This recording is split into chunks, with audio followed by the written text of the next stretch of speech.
हाँ तो बताओ बच्चों, एक इंसान के शरीर में सबसे लंबी हड्डी कौन सी होती है और उसका क्या नाम है?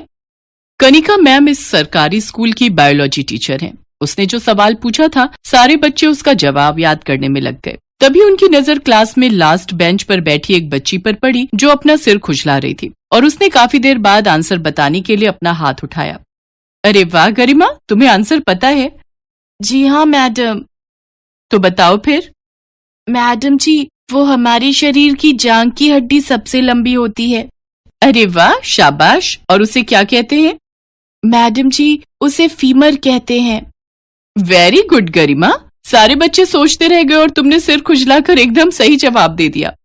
कनिका मैम की बात सुनकर वहाँ मौजूद सारे बच्चे हंसने लगे और उनकी हंसी सुनकर गरिमा उदास हो गई। कनिका मैम को समझ ही नहीं आया कि उन्होंने ऐसा क्या कह दिया कि सारे बच्चे हंसने लगे और गरिमा मायूस हो गई।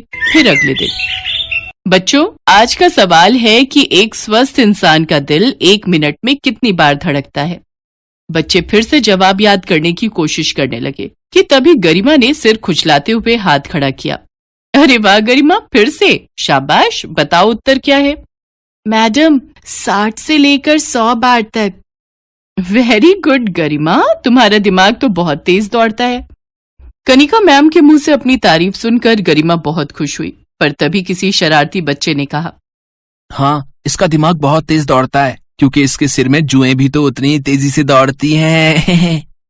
उस बच्चे की बात सुनकर फिर से क्लास के सारे बच्चे हंसने लगे। अब की बार कनिका मैम ने भी ये बात सुन ली थी। उन्होंने उस शरारती बच्चे को बहुत डांट लगाई और फिर उन्होंने गरिमा की तरफ देखा जो लगातार रोई जा रही थी, तो उन्होंने जाकर उसे समझाकर चुप करा दिया। फिर कुछ दिन बाद स्कूल में परीक्षाएं हुई, लेकिन गरिमा जो क्लास में सारे सवालों के जवाब सही देती थी, वो 100 में सिर्फ 40 नंबर ही ला पाई। उसके नंबरों को देखकर कनिका मैम हैरान थी, तो उन्होंने गरिमा को अपने पास बुलाया। गरिमा, ये क्या है बच्चे? तुम्हें तो हर सवाल का जवाब पता होता था, फिर परीक्षा में क्या हुआ, इतने कम नंबर? सॉरी मैडम, आगे से ऐसा नहीं होगा। देखो तुम रो मत, मुझे बताओ क्या दिक्कत है? तुमने पढ़ाई नहीं की थी क्या? मैडम जी, पढ़ाई तो बहुत की थी, मुझे पढ़ना भी पसंद है, लेकिन क्या? मैडम, मुझे ये जुएं पढ़ने नहीं देती। मेरे सिर में बहुत सारी जुएं हैं, इसी वजह से मैं सारा दिन अपना सिर खुजलाती रहती हूँ, और जुओं की वजह से ही कोई बच्चा मुझसे बात नहीं करता है और न ही कोई मेरे साथ बैठता है। सारा दिन वो लोग मेरा मजाक उड़ाते रहते हैं। गरिमा की बात सुनकर कनिका मैम ने पहली बार उसके सिर को ध्यान से देखा, तो उन्होंने भी महसूस किया कि वाकई गरिमा के सिर में बहुत सारी जुएं थी और साफ साफ दिखाई दे रही थी। तुम परेशान मत हो बेटा, सब ठीक हो जाएगा। तुम अपनी पढ़ाई पर ध्यान लगाओ, और हाँ, कल अपने मम्मी पापा को अपने साथ यहाँ स्कूल लेकर आना। ठीक है मैडम जी। अगले दिन गरिमा अपने माता पिता को स्कूल लेकर आई। नमस्ते मैडम जी। नमस्ते जी, मैंने आप दोनों को गरिमा के बारे में कुछ बात करने के लिए बुलाया है। देखिए, आपकी बेटी पढ़ने में बहुत होशियार है, लेकिन फिर भी उसकी सारी मेहनत बेकार हो जाती है। वो बस जैसे तैसे पास ही हो रही है। जी हाँ मैडम जी, गरिमा ने बताया हमें, वो बेचारी अपने सिर के जुओं से बहुत परेशान है। गरिमा ने हमें बताया था कि वो सारा वक्त अपने सिर में खुजली करती रह गई और उतने में पेपर का समय पूरा हो गया, जबकि उसे सब आता था, पर फिर भी वो सब कुछ नहीं लिख पाई। हाँ, तो यही तो मैं आप दोनों से कहना चाहती हूँ कि गरिमा को अपने सिर की सफाई रखनी चाहिए और आप दोनों को इस बात पर ध्यान देना चाहिए। नहीं मैडम जी, बात वो नहीं है। वो अपना सिर साफ रखती है, रोज नहाती भी है, पर जुएं उसके सिर से जाते ही नहीं। उसकी इस बीमारी से तो हम बहुत परेशान हैं। देखिए, एक बात समझ लीजिए कि ये कोई बहुत बड़ी बीमारी नहीं है। कई बार गंदगी की वजह से सिर में जुएं पड़ जाती हैं और कई बार कुछ और कारणों की वजह से भी ऐसा हो सकता है। मैडम, हमने इसका इलाज कराने की भी कोशिश की। वो एक डॉक्टर थे, डरला मोटोजी। हाँ, मैं समझ गई, डर्मेटोलॉजिस्ट। फिर क्या हुआ? उनकी फीस और इलाज बहुत महंगा था, तो हम उनके पास जा नहीं पाए। मैं एक छोटा सा किसान हूँ, मेरे पास ज्यादा पैसे नहीं हैं। अच्छा, एक काम कीजिए, मैं ये पता लिख कर दे रही हूँ, आप उन डॉक्टरों से मिल लीजिए। ये भी डरला मोटोजी हैं? हाँ, ये भी वही हैं और बहुत अच्छे डॉक्टर हैं। पर मैडम जी, इनकी फीस। आप फिक्र मत कीजिए, वो मेरे पति हैं, आपसे इलाज के पैसे नहीं लेंगे। कनिका मैम की बात सुनकर गरिमा के माता पिता को बड़ी राहत मिली। अगले ही दिन वो गरिमा को डॉक्टर आकाश के पास ले गए। डॉक्टर साहब नमस्ते। नमस्ते। डॉक्टर साहब, वो हमें मैडम जी ने भेजा है। अच्छा अच्छा, तो आप गरिमा के माता पिता हैं और तुम गरिमा होगी, है ना? जी सर। आओ भाई गरिमा, यहाँ मेरे पास आकर बैठो, देखें तुम्हारे सिर की क्या हालत है। डॉक्टर आकाश ने गरिमा का सिर पकड़कर उसे अच्छे से देखा और फिर, देखिए, ये गंदगी की वजह से नहीं है, बस थोड़ा सा इन्फेक्शन है। ये जुएं आम शैम्पू या घरेलू नुस्खों से नहीं जाएंगे। तो फिर डॉक्टर साहब, क्या इसका कोई इलाज नहीं है? अरे अरे, घबराइए नहीं, ऐसा कुछ नहीं है। मैं कुछ दवाई और लोशन लिख कर दे रहा हूं, बाहर स्टोर से ले लीजिए। और हाँ, उन्हें कह देना कि मैंने भेजा है, तो वो आपसे पैसे कम लेंगे। डॉक्टर आकाश और कनिका मैम बहुत अच्छे इंसान थे। उन्होंने गरिमा और उसके घर वालों की बहुत मदद की थी। अब गरिमा वक्त पर आकाश की लिखी दवाइयाँ खाती और सर में लोशन लगाती। कुछ दिन बाद उसके सिर से जुएं जड़ से गायब हो गए और फिर कई दिनों के बाद, नमस्ते मैडम जी। नमस्ते गरिमा, कैसी हो? अरे वाह, तुम्हारे बाल तो बहुत ही प्यारे लग रहे हैं। हाँ जी मैडम जी, और देखिए ना, अब मेरे सिर में एक भी जू नहीं है। डॉक्टर साहब ने और उनकी दवाइयों ने तो कमाल ही कर दिया। हस्बैंड किसके हैं? कनिका मैम की बात सुनकर गरिमा जोर जोर से हंसने लगी। कुछ दिन बाद स्कूल में फिर से परीक्षाएं आई। इस बार गरिमा ने पहले से भी ज्यादा मेहनत की और पूरा पेपर अच्छे से दिया। जब परीक्षा का रिजल्ट आया तो सभी हैरान रह गए, क्योंकि गरिमा पहली बार अपनी क्लास में फर्स्ट आई थी। और इस बार क्लास में फर्स्ट आई है गरिमा, पूरे 98% मार्क्स के साथ। स्कूल के सभी बच्चों के साथ साथ उनके माता पिता और स्कूल का बाकी स्टाफ भी वहां मौजूद था। और ये देखकर गरिमा के माता पिता की आंखों में आंसू आ गए और खुद गरिमा भी खुशी से रोने लगी। शायद उसके माता पिता के साथ साथ उसने भी खुद से सारी उम्मीदें तोड़ ली थी, जो अब पूरी होती दिख रही थी। ये सब आपकी और डॉक्टर साहब की वजह से ही हो पाया मैडम जी, आपका बहुत बहुत शुक्रिया। अरे नहीं बहन जी, आपकी बच्ची तो शुरू से ही होशियार थी, बस उसे थोड़ी सी मदद की जरूरत थी। आप बिल्कुल चिंता मत कीजिए, मुझे पूरा विश्वास है गरिमा अपने जीवन में बहुत कुछ हासिल करेगी। हाँ मैडम जी, मैंने तो सोच भी लिया, अपनी गरिमा को मैं एक डरला मोटोजी बनाऊंगी। मम्मी, डरला मोटोजी नहीं, डर्मेटोलॉजिस्ट।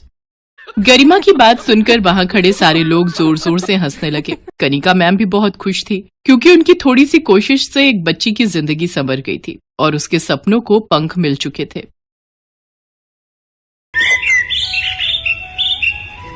पारुल 10 साल की एक बहुत ही मासूम लड़की थी। उसके सिर पर बाल नहीं उगते थे, इस कारण वो गंजी थी। आस पड़ोस, रिश्तेदार और स्कूल में सब पारुल को गंजी या फिर टकली कहकर बुलाते थे। कभी कभी इस बात से पारुल बहुत दुखी हो जाती थी। ये देख पूजा, मेरी मम्मी मेरे लिए कल मार्केट से न्यू हेयर पिन लेकर आई है। अरे शीतल, ये हेयर पिन तो बहुत सुंदर है, मुझे ऐसी पिन्स मंगवा देगी? हाँ हाँ, क्यों नहीं। अरे संभाल कर, देखा जमीन पर गिरा दी। ओ गंजी, इधर आ। हाँ आती हूँ। ये हेयर पिन्स उठा कर दे। Thank you. अच्छा, तुझे चाहिए तो तेरे लिए भी एक सेट मंगवा दूंगी। नहीं, मुझे नहीं चाहिए। तू भी पागल है शीतल, ये गंजी अपने सिर पर हेयर पिन्स कैसे लगाएगी? ये तो गंजी है, गंजी। अरे मैं तो भूल ही गई थी, ये तो गंजी खोपड़ी है। तभी वहाँ क्लास टीचर आ जाती है और सब बच्चे खड़े हो जाते हैं। गुड मॉर्निंग बच्चों, आज आप सबके लिए एक बहुत अच्छी न्यूज है। हमारे स्कूल में एक बहुत बड़े लेवल का फैशन शो होने जा रहा है, इसलिए आप सब भी उसकी तैयारी शुरू कर लें। वाह, फैशन शो, फिर तो मैं ही सबसे सुंदर दिखूंगी। यार शीतल, तू तो बहुत घमंडी है, हम भी तो सुंदर लग सकते हैं, तू अपने बारे में क्यों सोचती है? ये बात तेरी अच्छी नहीं है। अरे नहीं नहीं, मेरा वो मतलब नहीं था, तुम सब भी सुंदर बन जाना। पर मैं एक रिच फैमिली से बिलोंग करती हूँ, तो मेरे मॉम डैड तो मेरे लिए महंगी ड्रेस खरीद ही देंगे। तेरे मम्मी पापा तो जॉब करते हैं ना, तो तेरे लिए इतनी महंगी ड्रेस नहीं खरीद पाएंगे। और मेरे तो बाल भी कितने लंबे और सुंदर हैं, मैं तो अपने बालों में पार्लर से कोई भी अच्छा सा स्टाइल बनवा सकती हूँ। तुम लोगों के बाल भी बहुत छोटे छोटे हैं, बिल्कुल उस गंजी पारुल की तरह। शीतल की बातों को सुनकर पूजा गुस्से में आ जाती है, पर वो उस वक्त उसे कुछ नहीं कहती। पारुल रोती हुई घर जाती है। पता नहीं कैसे स्कूल में मेरी बच्ची का एडमिशन करवा दिया, सारे बच्चे इसका मजाक उड़ाते हैं, कब तक सहन करेगी? बड़ी मुश्किल से तो ये स्कूल मिला है, हमारे बजट में भी है, और फिर बच्चे हैं, बच्चों की तो आदत ही होती है एक दूसरे का मजाक उड़ाने की। पारुल बिटिया, हमें कभी भी किसी की बात का बुरा नहीं मानना चाहिए। अगर हम ऐसे ही हर किसी की बात का बुरा मानने लगे तो जीवन काटना बहुत मुश्किल हो जाएगा बच्चे। अगले दिन पारुल स्कूल के लिए निकली, पर आज वो जिस रास्ते से जाती थी उस रास्ते से ना जाकर दूसरे रास्ते से स्कूल की तरफ चली जाती है। पर वो मन ही मन सोच में थी, पता नहीं स्कूल जाने का बिल्कुल भी मन नहीं हो रहा। मेरे साथ ऐसा क्यों हुआ? मेरे सिर पर बाल क्यों नहीं है? अगर मेरे सिर पर भी बाल होते तो मैं कितनी सुंदर लग, फिर मेरा भी कोई मजाक नहीं उड़ाता। तभी पारुल को किसी के बुलाने की आवाज आती है। कोई बचाओ, मैं इस गड्ढे में गिर गई हूँ, मेरी मदद करो। अरे आप कौन हो? रुको मैं आपको बाहर निकालती हूँ। इन्हें बचाने के लिए तो मुझे रस्सी की जरूरत पड़ेगी। अब क्या करूँ? वो एक रस्सी पड़ी हुई दिखाई दे रही है। किसी तरह पारुल उस रस्सी की सहायता से एक औरत को गड्ढे से बाहर निकालती है। तुम्हारा बहुत बहुत शुक्रिया बहादुर लड़की, तुमने मुझे गड्ढे से निकालकर मेरी जान बचाई। कोई बात नहीं, आप मुसीबत में थी और मेरी मम्मी कहती है कि मुसीबत में हमें सबकी सहायता करनी चाहिए। पर आप इस गड्ढे में कैसे गिरी? मेरा नाम सोफिया है, मैं एक जादूगरनी हूँ। मैं कल रात जब अपने घर वापस जा रही थी तो रात के अंधेरे में मुझे ये गड्ढा दिखाई नहीं दिया और मैं इस गड्ढे में गिर गई। अगर आप जादूगरनी हो तो आप इस गड्ढे से बाहर क्यों नहीं आ सके? क्योंकि मेरा जादू सिर्फ दूसरों पर काम करता है, मैं अपने ऊपर अपने जादू का उपयोग नहीं कर सकती। तुमने मेरी सहायता की है, बताओ मैं तुम्हारी क्या मदद कर सकती हूँ? तुम्हें अगर मुझसे कुछ चाहिए तो मैं जादू से तुम्हें वो दे सकती हूँ। क्या आप जादू से कुछ भी दे सकती हो? हाँ बिल्कुल, तुम मुझसे जो भी मांगोगी और मेरे बस में होगा तो मैं अवश्य दूंगी। क्या आप मेरे सिर पर बाल उगा सकते हो? सब मुझे गंजी कहकर बहुत चिढ़ाते हैं। मेरे स्कूल में फैशन शो होने वाला है। बस इतनी सी बात, अभी लो। जादूगरनी छड़ी घुमाए, सिर पर लंबे बाल आ जाए। और देखते ही देखते पारुल के सिर पर लंबे और सुंदर बाल आ जाते हैं। अब वो गंजी नहीं थी। पारुल, तुम्हारे सिर पर असली बाल है, ये बात किसी को मत बताना। जब समय आएगा तो सबको खुद पता चल जाएगा। अभी तुम सबसे यही कहना कि तुमने बालों के लिए एक विग खरीदा है। अब तुम स्कूल जाओ और कभी भी मेरी जरूरत हो तो 3 बार मुझे आवाज लगाना, मैं तुम्हारे सामने आ जाऊंगी। थैंक यू जादूगरनी आंटी, आप बहुत अच्छी हो। पारुल के सिर पर बाल आ जाते हैं और वो बहुत खुश होती है। उसके बाद वो स्कूल जाती है और सबको यही कहती है कि उसने बालों में विग लगवाई है। इस पर सब बच्चे हंसने लगते हैं। विग लगाने से क्या होता है तो तू अभी भी गंजी ही ना। पारुल शीतल की बात का बुरा नहीं मानती। पारुल घर जाकर अपने मम्मी पापा को सारी सच्चाई बता देती है। कुछ दिन बाद फैशन शो था और वो बहुत सुंदर तैयार होकर फैशन शो के लिए स्कूल जाती है। शीतल ने भी महंगी ड्रेस और महंगा हेयर स्टाइल करवाया था। पूजा के मन में शीतल के लिए नफरत थी। पूजा उससे अपने अपमान का बदला लेना चाहती थी। शीतल बहुत घमंड करती है ना अपने बालों पर। आज मैं उसके बालों में ये गोंद चिपकाकर उसके सारे बाल खराब कर दूंगी ताकि वो फैशन शो में भाग ही ना ले पाए। शीतल, तेरे बाल तो बहुत सुंदर लग रहे हैं, पर बालों में जो ऊपर पिन लगी हुई है ना, मैं उसको ठीक कर दूं? लग रहा है वो नीचे गिरने वाली है। कहाँ गिर रही है, जरा ठीक से लगा दे। पूजा जानबूझकर अपने हाथों में पकड़ी हुई गोंद की डिब्बी शीतल के बालों में गिरा देती है। ओह सॉरी शीतल, मेरे हाथ में तो गोंद की शीशी थी, तुम्हारे सारे बालों में गिर गई है। मुझसे गलती हो गई, मैंने ये जानबूझकर नहीं किया। पूजा, थोड़ी देर में फैशन शो स्टार्ट होने वाला है, तुमने मेरे सारे बाल खराब कर दिए। मेरे सारे बाल चिपक गए हैं, देखो मैं कितनी गंदी लग रही हूँ। अब मैं क्या करूंगी? शीतल रोने लगती है।